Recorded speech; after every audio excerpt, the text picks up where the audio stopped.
Aujourd'hui, dans la bulle de Fréquence Banane, Anouchavan Saroukanyan. Merci à toi d'être avec nous. Pourrais-tu te présenter en quelques phrases? Je suis étudiant en sciences sociales et puis je suis vegan. Vegan, je pense que tout le monde ne sait pas exactement ce que c'est. Est-ce que tu pourrais nous expliquer en quelques mots en quoi ça consiste?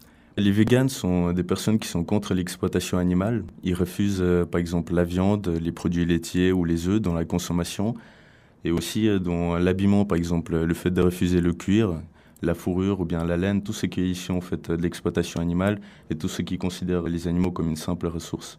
Et au quotidien, comment ça se passe avec tes proches? J'imagine que toute ta famille n'est pas végane. Non, ma famille n'est pas du tout végane. Et puis au début, quand j'ai arrêté de manger la viande et les produits d'origine animale, en fait, ça a posé quelques problèmes. Après, suite à mes arguments et tout, mes proches ont arrêté de discuter parce qu'ils savaient que j'avais des bons arguments. Qu'est-ce qui t'a fait changer ton alimentation? Depuis quand est-ce que tu es devenu végane? Ça fait déjà 4 ans et demi. Ça a été suite à la lecture d'un livre de Tom Regan, qui est un philosophe qui a beaucoup réfléchi sur la question animale. Puis en fait, la base de sa réflexion, c'est que, étant donné que les humains ne sont pas les seuls animaux à ressentir des émotions, ne sont pas les seuls animaux à avoir des intérêts, cela veut dire que tous ces autres animaux qui ont des intérêts, ils doivent aussi avoir des droits. Car si on donne des droits aux humains pour les protéger, pour qu'ils aient une vie heureuse, et que les animaux, eux aussi, ils peuvent avoir une vie heureuse ou malheureuse, nous devons aussi protéger les animaux et puis leur donner des droits. Ne pas manger de viande, ne pas boire de lait, ne pas manger d'œufs, c'est de ton point de vue. Mais est-ce qu'au point de vue de la société, est-ce que tu fais quelque chose?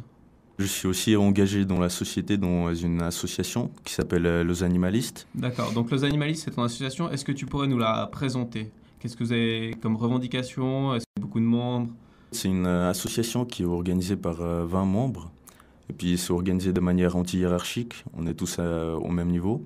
Puis on organise beaucoup de stands d'information, du tractage concernant le spécisme, du tractage pour le véganisme. Puis on fait plusieurs pétitions.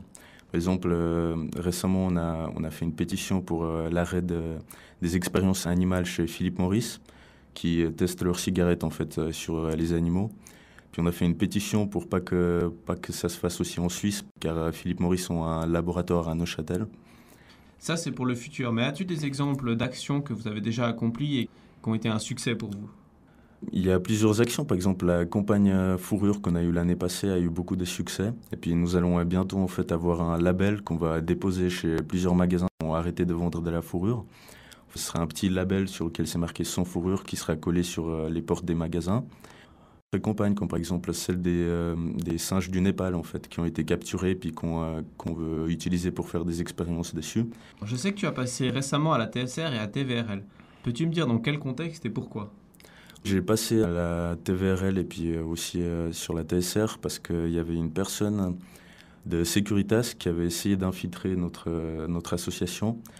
Elle recevait beaucoup d'informations en fait, sur l'organisation de notre association, quel genre d'action on organisait. En fait, elle essayait de récolter un nombre d'informations pour savoir comment fonctionne notre groupe. Qu'est-ce que tu as à répondre aux gens qui pensent que l'homme a toujours été omnivore et ça ne devrait pas changer? Bah, ce que je peux leur répondre, c'est que l'homme a toujours fait la guerre et puis ça ne veut pourtant pas dire que ça doit continuer. C'est exactement la même chose. Au point de vue santé, on a toujours été omnivore, ça veut dire qu'on a besoin de la viande, des protéines. Est-ce que tu peux nous expliquer comment toi tu fais après 4 ans et demi pour être toujours en pleine forme?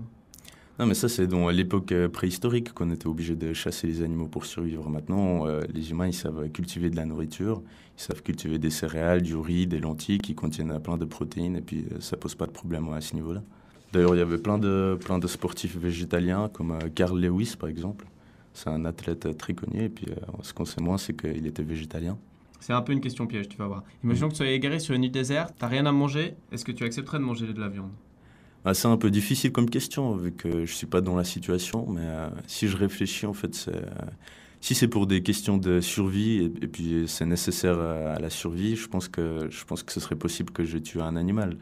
Donc est-ce que tu ne penses pas que le véganisme est un privilège de riche? C'est-à-dire que nous, on peut se le permettre parce qu'on a les moyens, mais quelqu'un qui vient de certains pays, Qui par vit exemple en sur une île Arménie, déserte. et qui n'a pas les moyens forcément d'acheter autre chose pour avoir des protéines. Bah, je pense qu'au contraire, c'est l'inverse, parce que la viande, c'est un produit qui coûte très cher. Et puis au contraire, si on regarde dans les pays pauvres, c'est un aliment considéré vraiment comme luxueux. Il n'y a pas tout le monde justement qui peut se permettre d'avoir la viande. On voit que tu es très engagé. Est-ce que tu penserais à faire de la politique un jour? on pourrait dire que ce que je fais au sein de l'association, c'est aussi du niveau politique, mais je me verrais mal en fait en tant que politicien. Et le mot de la fin pour tenter de convaincre nos auditeurs de changer? Réfléchissez par vous-même et ne faites pas ce que la société vous dit de faire.